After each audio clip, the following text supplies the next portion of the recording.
The University of Nebraska Campus Recreation offers many opportunities for students.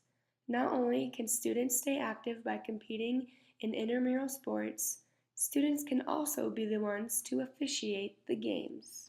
My name is Kelsey Appleby, and I'm a supervisor for the intramural sports department. All of us supervisors start as officials, refereeing volleyball, basketball, softball, and then if we think we have good enough leadership, then we become supervisors and we handle the day-to-day events that go on during intramurals. Officials can also learn more about the game and appreciate what referees have to deal with at certain times. 23, hand check, 2. As an intramural supervisor, on a nightly basis, we have, conflicts between teams, conflicts between players. A lot of players get mad at the officials.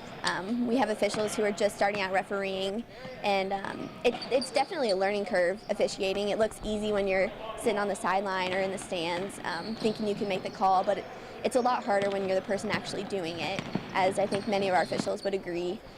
So we have a lot of players who raise conflicts, get mad at the officials, and then they also get mad at each other. We have times where fights break out and we have to try and resolve that conflict and make sure that, a bigger situation doesn't arise. We've had situations where we've had to call the cops, or we also are kind of a first aid role. All of us are certified in CPR and first aid, so when an emergency happens and someone who's playing gets injured, we know the right measures to take to ensure that that person gets the proper treatment that they want, whether that be, calling in a trainer here in the rec center or calling an ambulance if it's that serious. If you can take getting yelled at, people get pretty angry. If you can take, older people telling you what's what, and you just gotta maintain a nice communication with everybody and everything like that. So, when I was a senior in high school, I did a lot of junior high and freshman basketball games, and that was pretty good.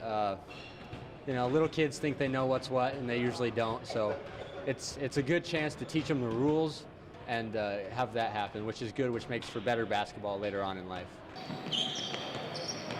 Grow a thick skin. You definitely need a thick skin in order to be able to do it, especially here for intramurals. A lot of people like to complain, a lot tell you that you're wrong, and you got to be able to say, no, I know what I'm doing. You can just shut up and play basketball. We were all trained as officials initially, so we kind of have that background. And then a lot of us also officiate high school sports, volleyball, basketball, soccer, football. So we learn a lot from the varsity officials that we work with. And then our supervisors at the rec center, like our boss, he referees Division I women's basketball. So we learn a lot of tips and tricks from them, and how to train officials, and then just getting in the rule book and learning the rules really helps to train officials and know kind of what they're supposed to be doing. 43 with the hit, 2 shots. Intramural basketball officials and SAs are always working to improve their personal duties on the court. Confidence and quick judgments are a vital aspect of becoming a great official. Intramural basketball officiating provides a great starting point for many students that are looking for a future in officiating basketball.